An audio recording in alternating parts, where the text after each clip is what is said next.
सदाशिवसमारम्भां श्रीशङ्कराचार्यमध्यमाम् अस्मदाचार्यपर्यन्तां वन्दे गुरुपरम्परां।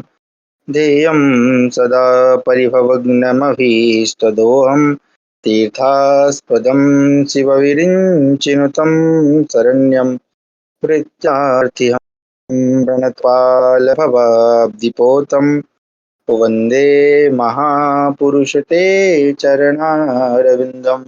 वाक्यकारं क्षमा करें।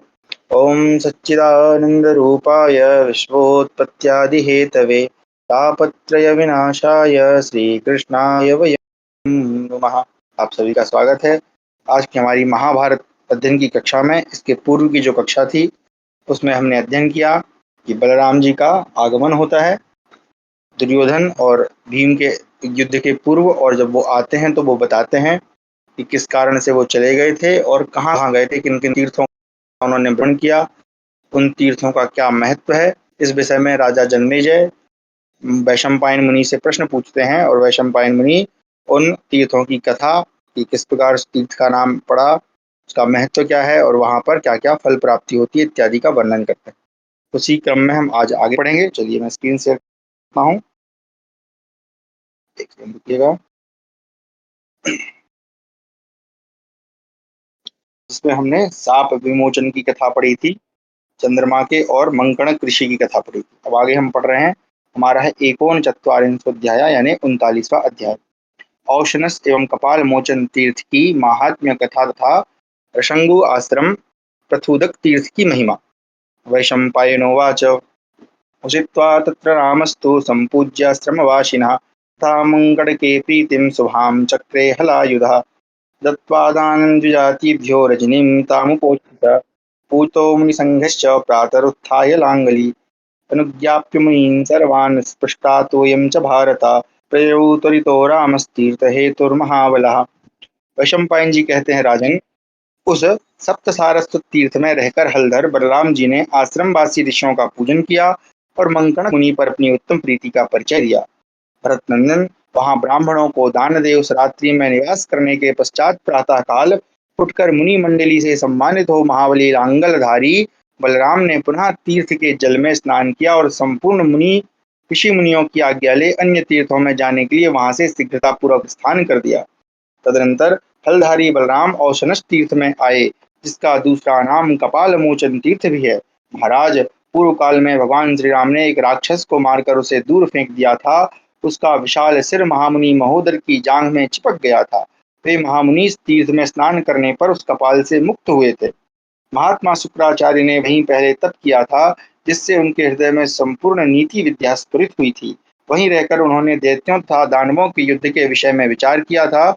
राजन, उस श्रेष्ठ तीर्थ में पहुंचकर बलराम जी ने महात्मा ब्राह्मणों को विधि पूर्वक धन का दान दिया था।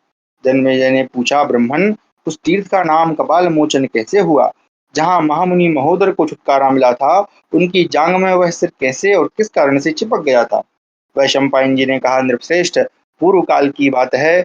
रघुकुल तिलक महात्मा श्री रामचंद्र जी ने दंडकारण्य में रहते समय जब राक्षसों के संहार का विचार किया, तब तीखी धार वाले धुर से, यहाँ छुर होना चाहिए था वैसे, तो धुर या छुर, वो छुर एक टाइप का बाण जो होता है, क्योंकि रामायण में हम देखते हैं, महाभारत में भी अनेक प्रकार के बाणों का मतलब ये देखिए लिखा है ना 11वें श्लोक में, छुरेण सितधारेण, छुरेण है ना, छुर उसका नाम होना चाहिए था, यहाँ हिंदी अनुवाद में थोड़ा गलत लिखा है।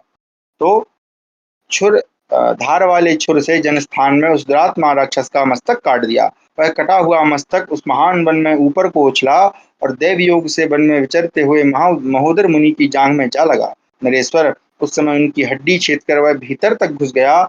उस मस्तक के चिपक जाने से वे महाबुद्धिमान ब्राह्मण किसी तीर्थ या देवालय में सुगमता पूर्वक आ जा नहीं सकते थे। उस मस्तक से दुर्गंध युक्त पीप बहती रहती थी और महामुनि महोदर वेदना से पीड़ित हो गए थे। हमने सुना है कि मुनि ने किसी तरह भूमंडल के सभी तीर्थों की यात्रा की।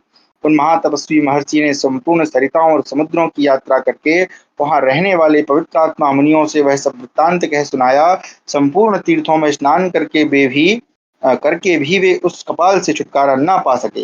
विप्रवर, उन्होंने मुनियों के मुख से यह महत्वपूर्ण बात सुनी कि सरस्वती का श्रेष्ठ तीर्थ जो औशनस नाम से विख्यात है, संपूर्ण पापों का नष्ट करने वाला तथा परम उत्तम सिद्धि क्षेत्र है।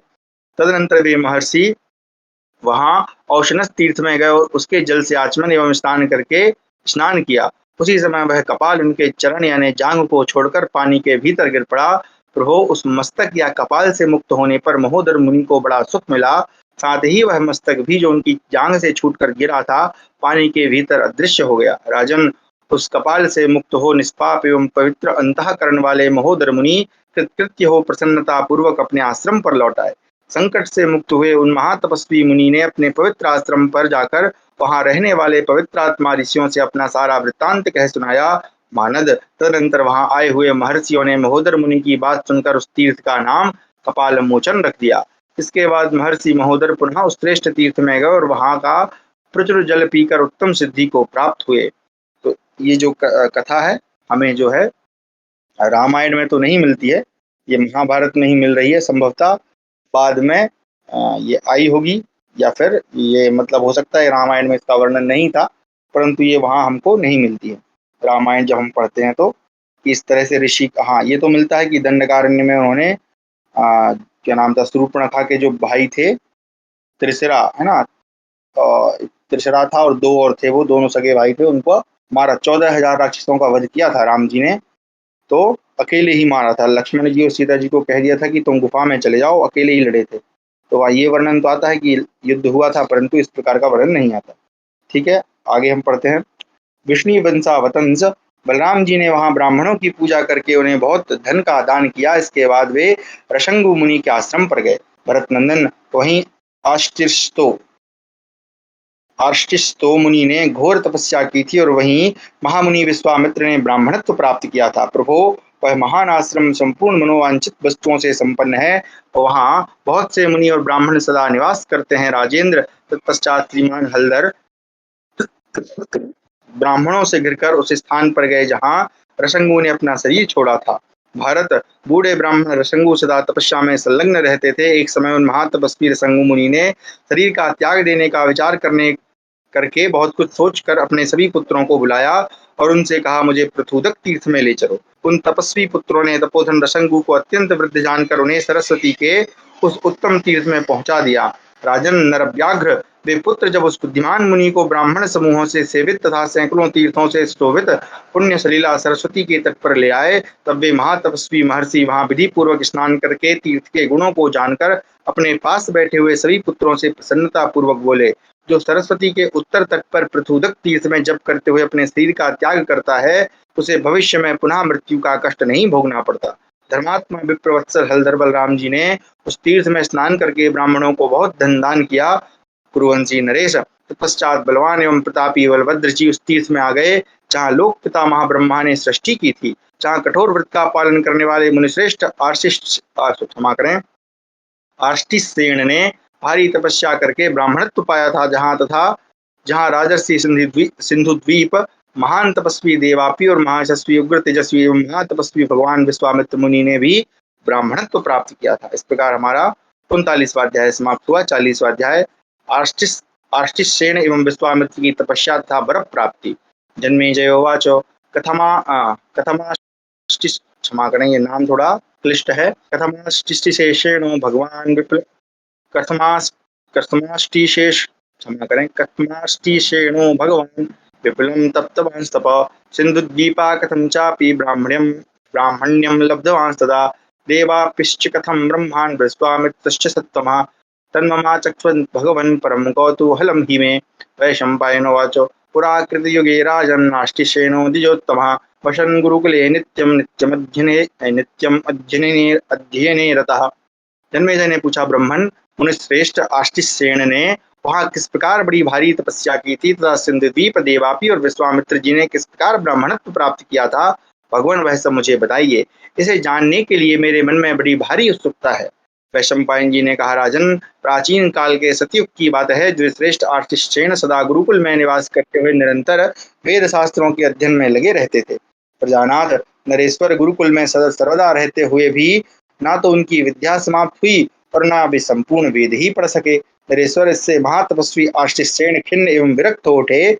फिर उन्होंने सरस्वती के उसी तीर्थ में जाकर बड़ी भारी तपस्या की। उस तप के प्रभाव से उत्तम वेदों का ज्ञान प्राप्त करके वे ऋषि श्रेष्ठ विद्वान वेदज्ञ और सिद्ध हो गए। तदनंतर उन महातपस्वी ने उस तीर्थ को 3 वर प्रदान किए।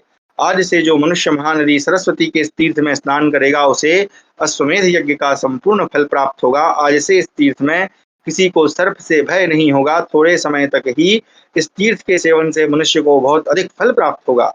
ऐसा कहकर वे महातेजस्वी मुनि स्वर्गलोक को चले गए। इस प्रकार पूजनीय एवं प्रतापी आर्षिसेन ऋषि उस तीर्थ में सिद्धि प्राप्त कर चुके हैं। महाराज, उन्हीं दिनों उसी तीर्थ में प्रतापी संदीप तथा देवापी ने वहां तप करके महान ब्राह्मणत्व प्राप्त किया था। तात कुशक वंशी विश्वामित्र भी वहीं निरंतर इंद्रिय संयम पूर्वक तपस्या करते थे। उस भारी तपस्या के प्रभाव से उन्हें ब्राह्मणत्व की प्राप्ति हुई। राजन, पहले इस भूतल पर गाधी नाम से विख्यात महान क्षत्रिय राजा राज्य करते थे। प्रतापी विश्वामित्र उन्हीं के पुत्र थे। तात, लोग कहते हैं कि कुशिक वंशी राजा गाधी महान योगी और बड़े भारी तपस्वी थे। उन्होंने अपने पुत्र विश्वामित्र को राज्य पर अभिषिक्त करके शरीर को त्याग देने का विचार किया। तब सारी प्रजा उनसे नतमस्तक होकर बोली, महाबुद्धिमान नरेश, आप कहीं न जाएं, कहीं रहकर हमारी इस जगत के महान भय से रक्षा करते रहें। उनके ऐसा कहने पर गाधी ने संपूर्ण प्रजाओं से कहा, मेरा पुत्र संपूर्ण जगत की रक्षा करने वाला होगा, अतः तुम्हें भयभीत नहीं होना चाहिए।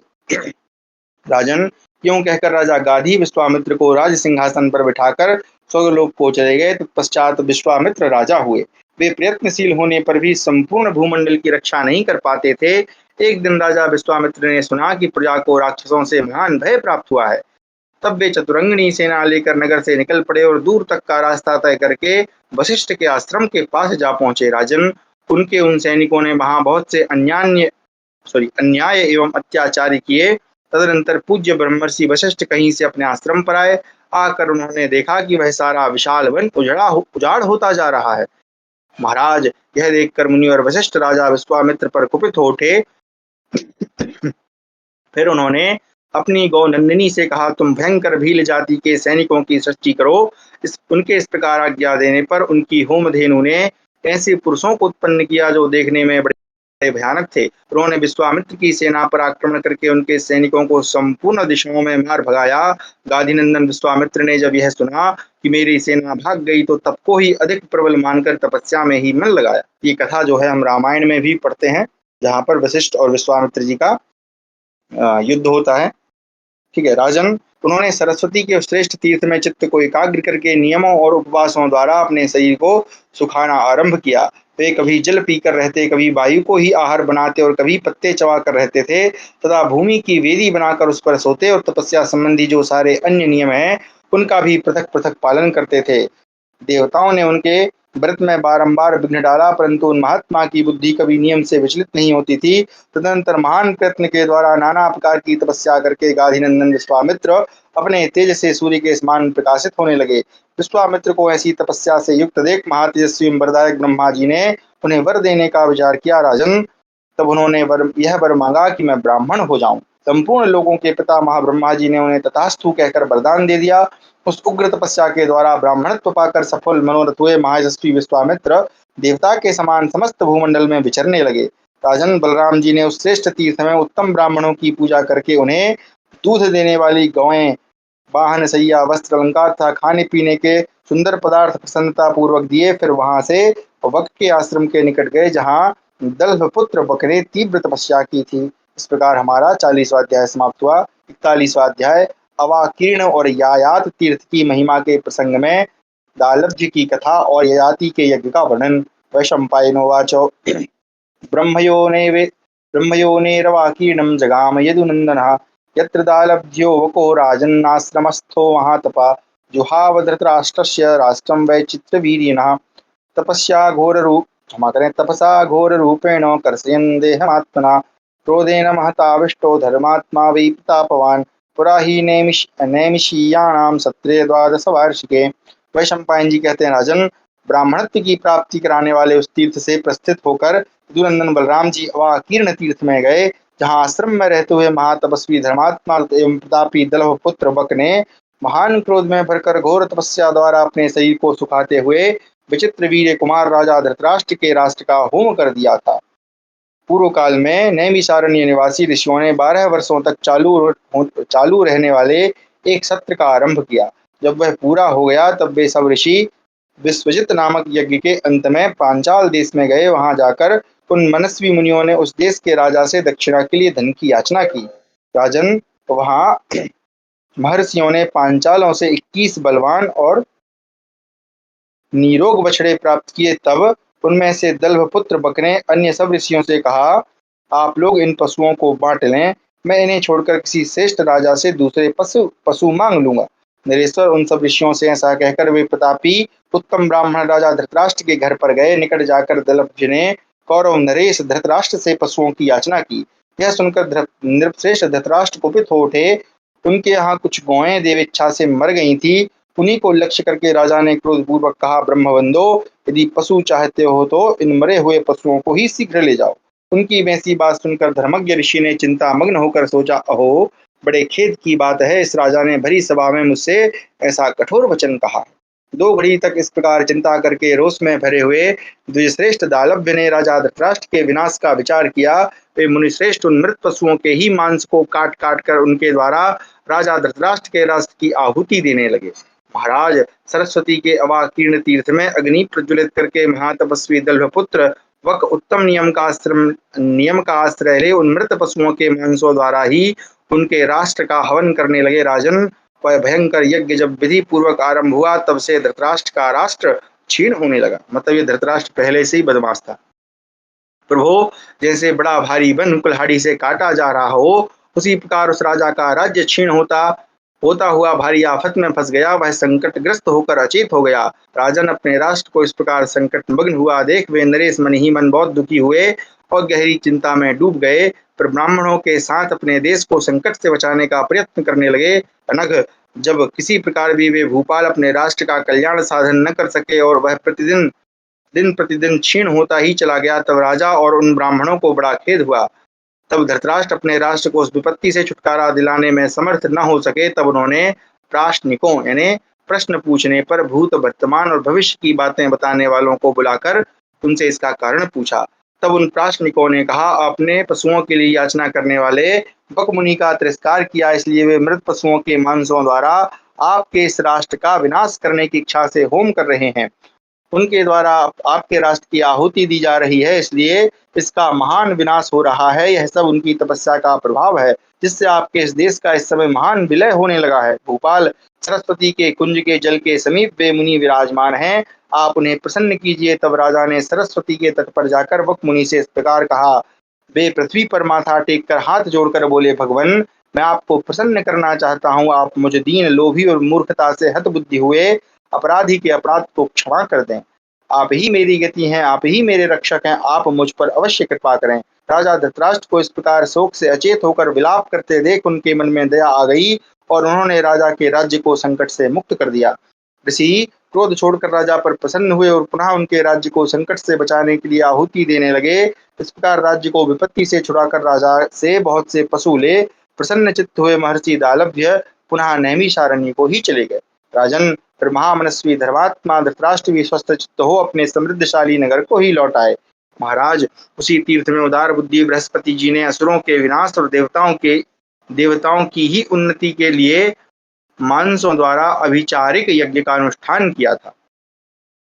मानसे भी जुहावेष्टि अवीक्षयन्त तोषुरः देवतैरपि संभग्ना जितकाशी भीरावहे। ठीक है, इससे वे असुर क्षीण हो गए और युद्ध में विजय से शोभित होने वाले देवताओं ने उन्हें मार भगाया।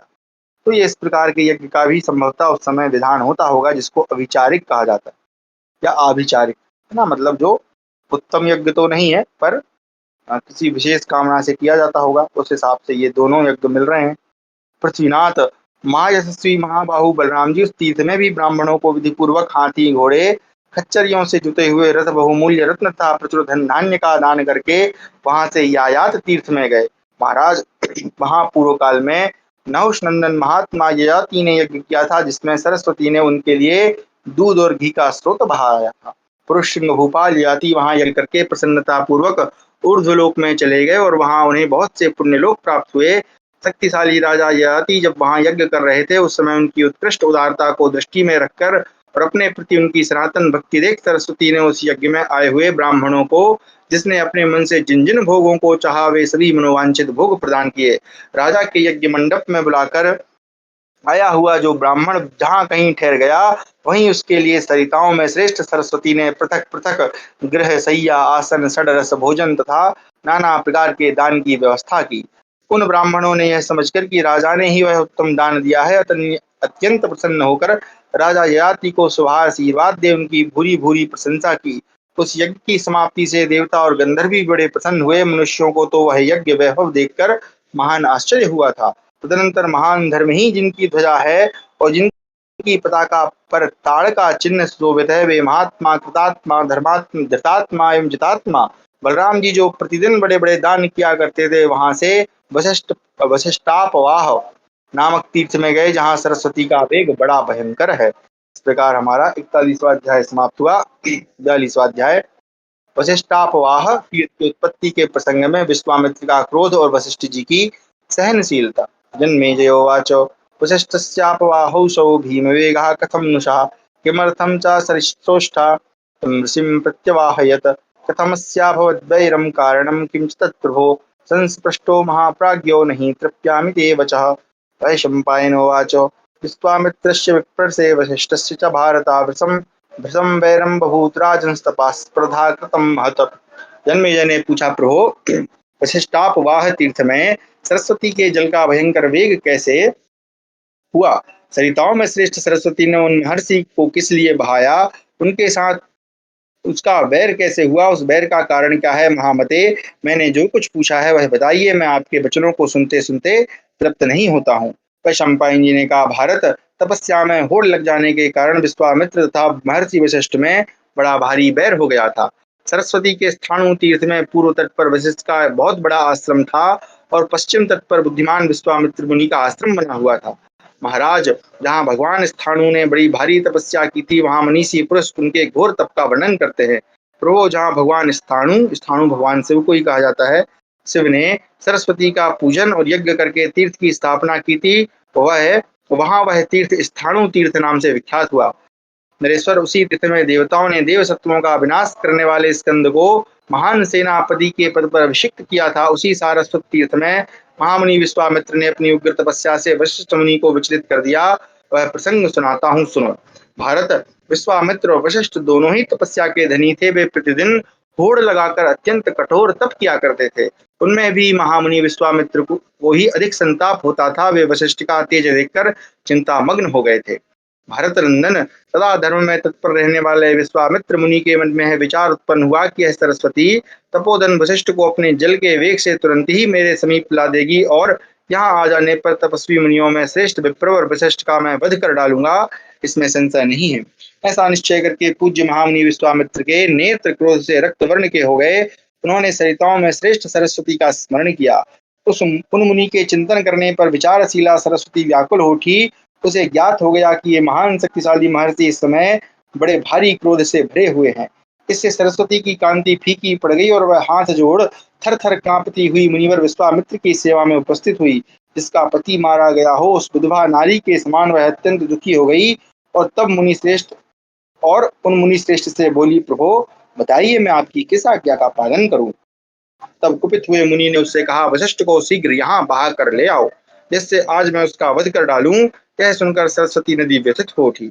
वह कमल नयना अबला हाथ जोड़कर वायु के झकोरे से हिलाई गई लता के समान अत्यंत भयभीत हो जोर जोर से कांपने लगी। उसकी ऐसी अवस्था देखकर मुनि ने उस महानदी से कहा, तुम बिना कोई विचार किए वशिष्ठ को मेरे पास ले आओ। विश्वामित्र की बात सुनकर उनकी पाप पूर्ण चेष्टा जानकर वशिष्ठ के भूतल पर विख्यात अनुपम प्रभाव को जानती हुई इस नदी ने उनके पास जाकर बुद्धिमान विश्वामित्र ने जो कुछ कहा था वह सब उनसे कह सुनाया। वह दोनों के साप से भयभीत हो बारंबार कांप रही थी। महान साप का चिंतन करके विश्वामित्र ऋषि के डर से बहुत डर गई थी। राजन, उसे दुर्बल, उदास और चिंता मग्न देख मनुष्यों में श्रेष्ठ धर्मात्मा वशिष्ठ ने कहा, वशिष्ठ बोले, सरिताओं में श्रेष्ठ सरस्वती, तुम शीघ्र गति से प्रवाहित होकर मुझे बहा ले चलो और अपनी रक्षा करो, अन्यथा विश्वामित्र तुम्हें साप दे देंगे। इसलिए तुम कोई दूसरा विचार मन में न लाओ। तब कुरुनंदन, उन कृपाशील महर्षि का यह वचन सुनकर सरस्वती सोचने लगी, क्या करने से शुभ होगा। उसके मन में यह विचार उठा कि वशिष्ठ ने मुझ पर बड़ी भारी दया की है, अतः सदा मुझे इनका हित साधन करना चाहिए। तदनंतर ऋषि श्रेष्ठ विश्वामित्र को अपने तट पर जप और होम करते देख सरिताओं में श्रेष्ठ सरस्वती ने सोचा, यही अच्छा अवसर है। फिर तो उस नदी ने पूर्व तट को तोड़कर उसे अपने वेग से बहाना आरंभ किया।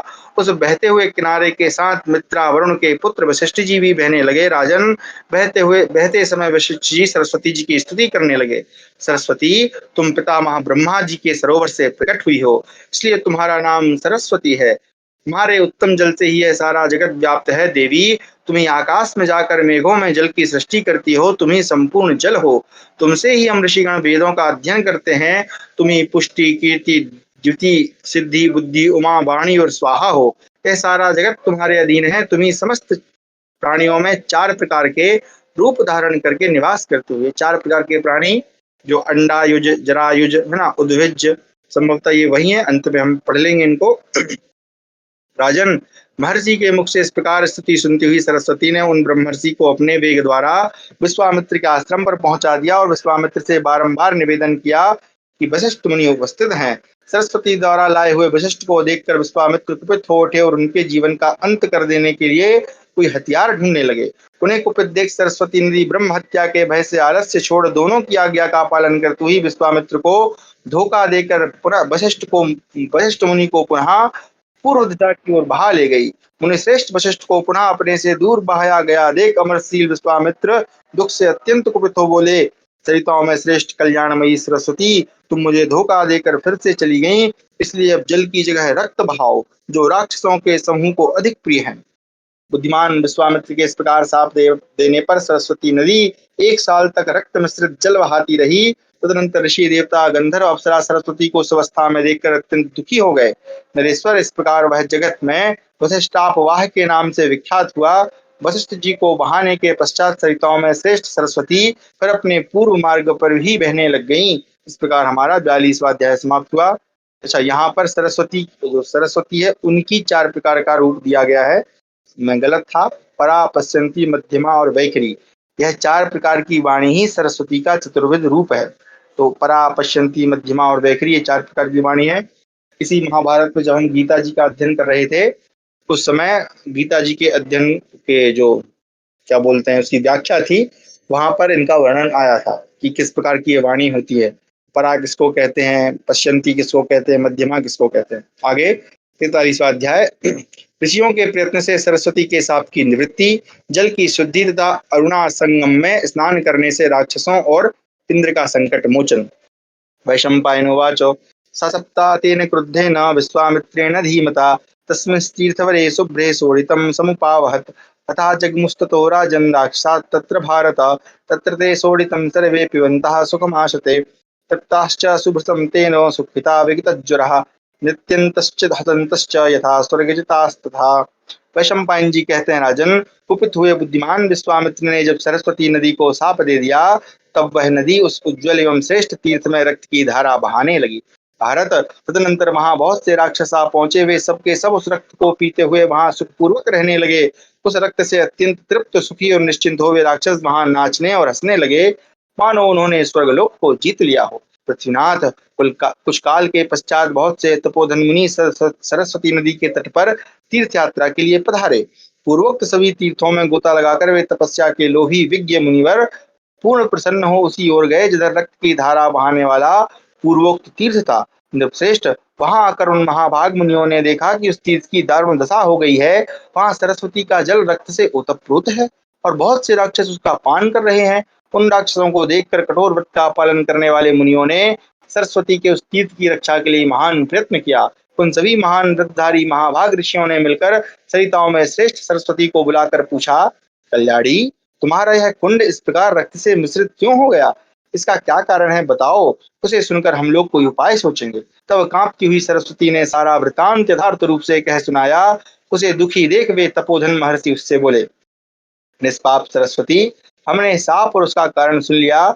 ये सभी तपोधन इस विषय में समयोचित कर्तव्य का पालन करेंगे। सरिताओं में श्रेष्ठ सरस्वती से ऐसा कहकर वे आपस में बोले, हम सब लोग मिलकर सरस्वती को साप से छुटकारा दिलावें।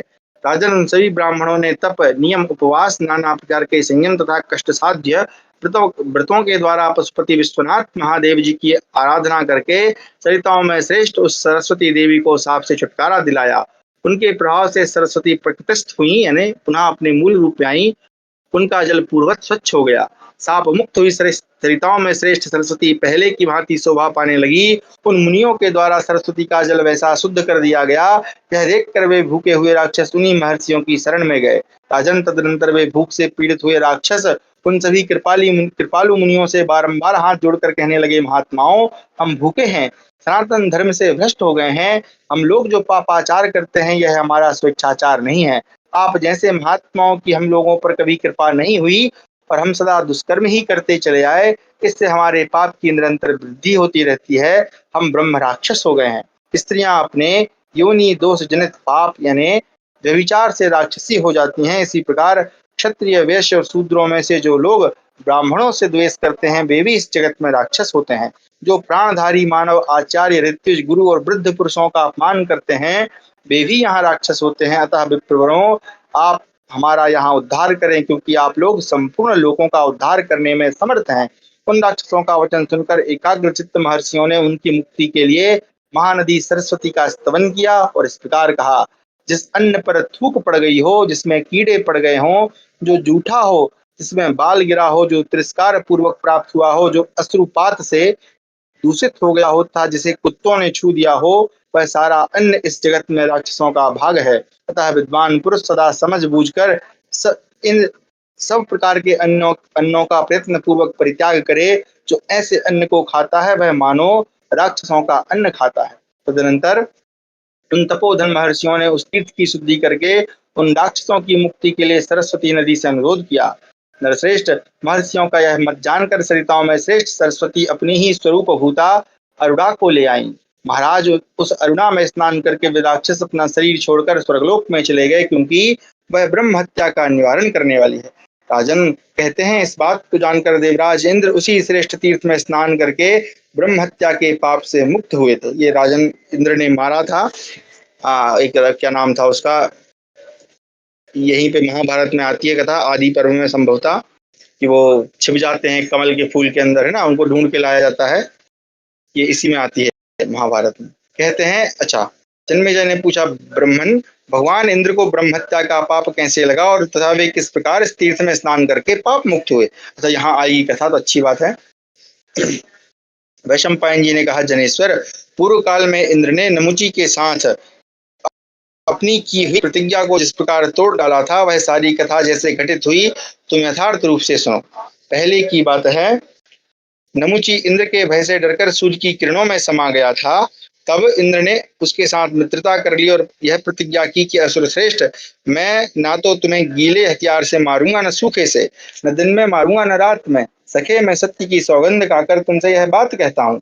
राजन, इस प्रकार प्रतिज्ञा करके भी देवराज इंद्र ने चारों ओर कुहासा छाया हुआ देख पानी के फेन से नमुची का सिर काट लिया। नमुची का वह कटा हुआ मस्तक इंद्र के पीछे लग गया।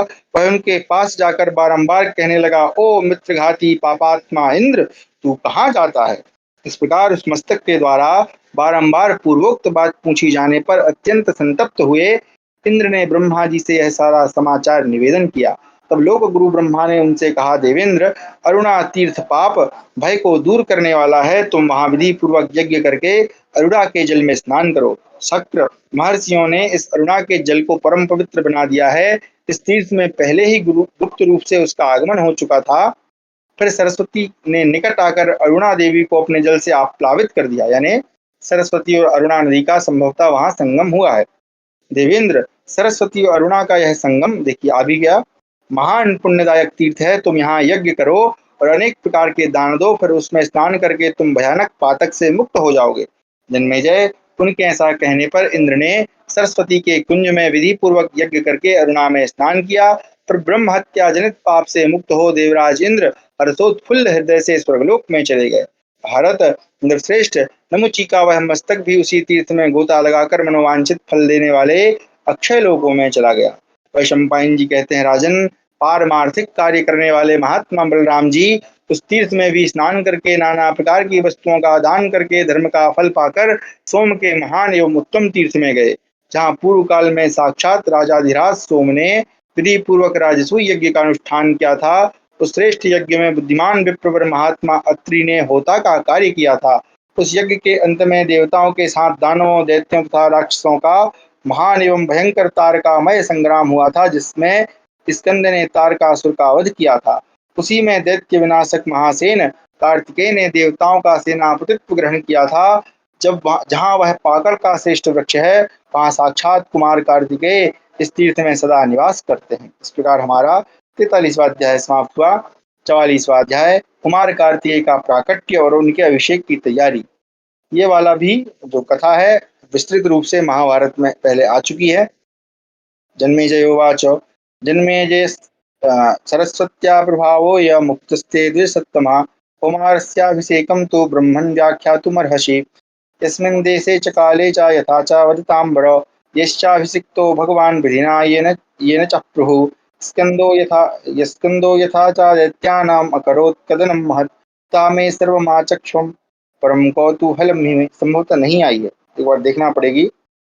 जन्मेजय ने कहा, श्रेष्ठ आपने सरस्वती का यह प्रभाव बताया है, ब्रह्मन अब कुमार कार्तिकेय के अभिषेक का वर्णन कीजिए।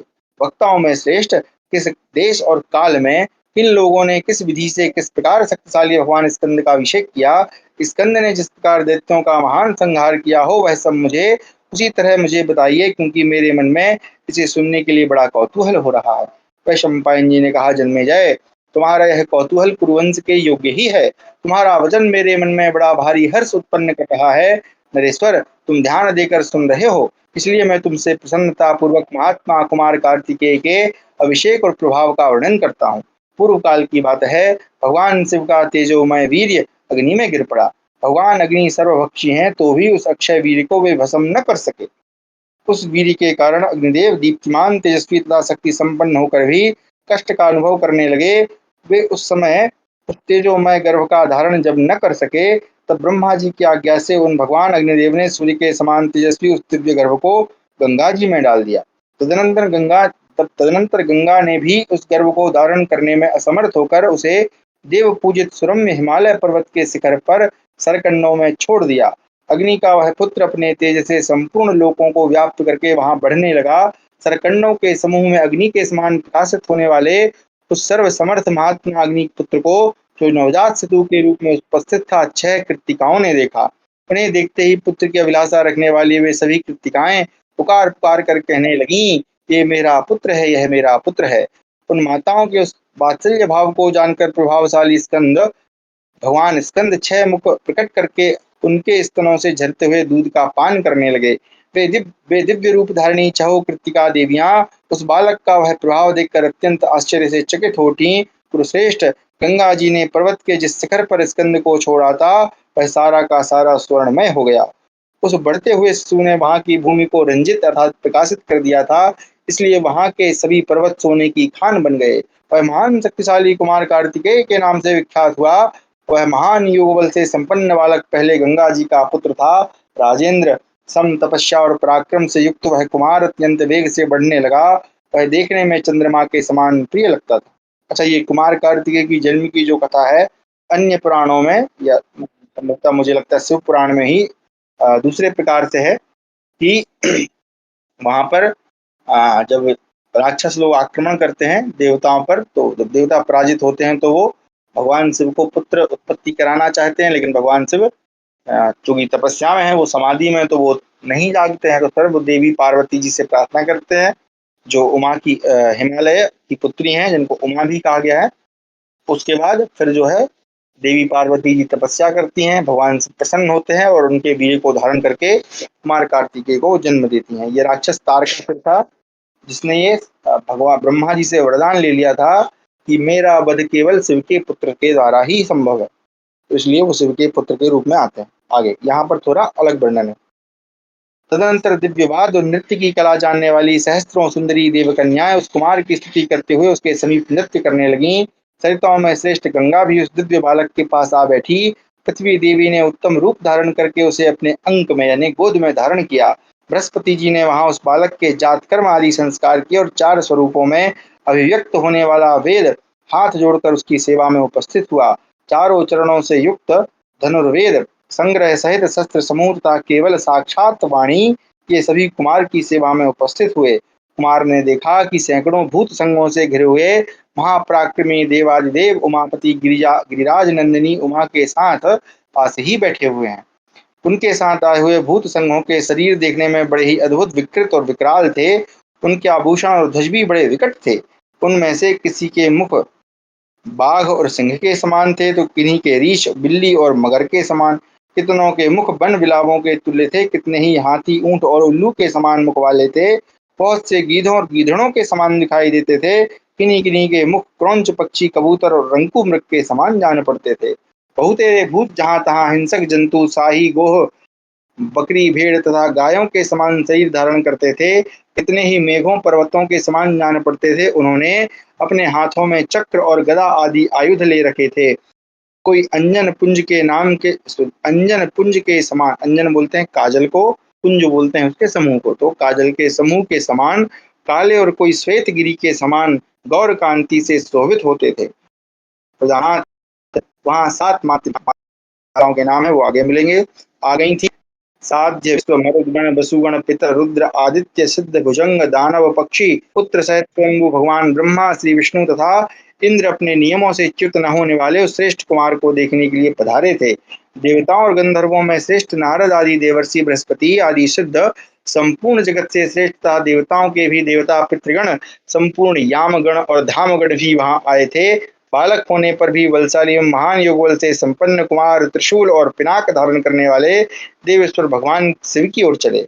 उन्हें आते देख एक ही समय भगवान शंकर गिरिराज नंदिनी उमा गंगा और अग्निदेव के समान मन में यह संकल्प गंगा और अग्निदेव के मन में यह संकल्प उठा कि देखें यह बालक माता पिता का गौरव प्रदान करने के लिए सबसे पहले किसके पास आता है। क्या यह मेरे पास आएगा? यह प्रश्न उन सबके मन में उठा। तब उन सबके अभिप्राय को लक्ष्य करके कुमार ने एक ही साथ योग बल का आश्रय ले अपने अनेक शरीर बना लिए। तदंतर प्रभावशाली भगवान स्कंद क्षण भर में 4 रूपों में प्रकट हो गए। पीछे जो उनकी मूर्तियां प्रकट हुई उनका नाम क्रमशः शाख विशाख और नेगमेय हुआ। इस प्रकार अपने आप को 4 स्वरूपों में प्रकट करके अद्भुत दिखाई देने वाले प्रभावशाली स्कंद जहाँ रुद्र थे उधर ही गए। विशाख उस ओर चल दिए जिस ओर गिरिराज नंदिनी उमा बैठी थी। वायु मूर्ति भगवान शाख अग्नि के पास और अग्नितुल्य तेजस्वी नेगमेय गंगा जी के निकट गए। उन चारों के रूप एक समान थे। उन सबके शरीर तेज से उद्भासित हो रहे थे। वे चारों कुमार उन चारों के पास एक साथ जा पहुंचे। वह एक अद्भुत सा कार्य हुआ। वह महान आश्चर्यमय अद्भुत तथा रोमांचकारी घटना देखकर देवताओं दानवों तथा राक्षसों में महान हाहाकार मच गया। तदनंतर भगवान रुद्र देवी पार्वती अग्निदेव तथा गंगा जी इन सबने एक साथ लोकनाथ ब्रह्मा जी को प्रणाम किया। राजन श्रेष्ठ विधि पूर्वक प्रणाम करके जब वे सब कार्तिकेय का प्रिय करने की इच्छा से यह वचन बोले। देवेश्वर भगवान आप हम लोगों का प्रिय करने के लिए इस बालक को यथा योग्य मन की इच्छा के अनुरूप कोई आधिपत्य प्रदान कीजिए। तदनंतर सर्वलोक पितामह बुद्धिमान भगवान ब्रह्मा ने मन ही मन चिंतन किया कि यह बालक कौन सा आधिपत्य ग्रहण करे। महामति ब्रह्मा ने जगत के भिन्न भिन्न पदार्थों के ऊपर देवता गंधर्व राक्षस यक्ष भूत नाग और पक्षियों का आधिपत्य पहले से ही निर्धारित कर रखा था। साथ ही वे कुमार को भी आधिपत्य करने में समर्थ मानते थे।